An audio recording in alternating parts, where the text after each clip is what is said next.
Il nous a dit qu'un garçon l'avait frappé au visage, qu'un autre lui avait baissé le pantalon pendant que le premier lui tenait les poignets dans le dos et qu'il avait pris son zizi pour le mettre dans sa bouche.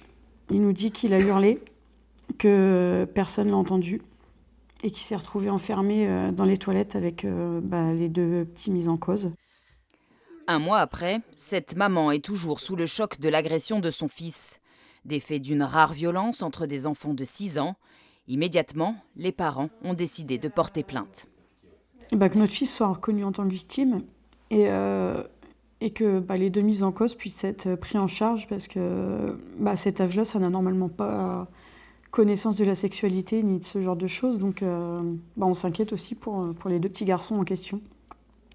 La majorité pénale étant fixée à 13 ans, les deux mises en cause ne pourront pas être renvoyés devant un juge, mais les parents attendent des réponses de la justice. Les enfants de 6 ans sont exclus évidemment de toute responsabilité pénale. En revanche, les parents sont responsables du défaut d'éducation évidemment.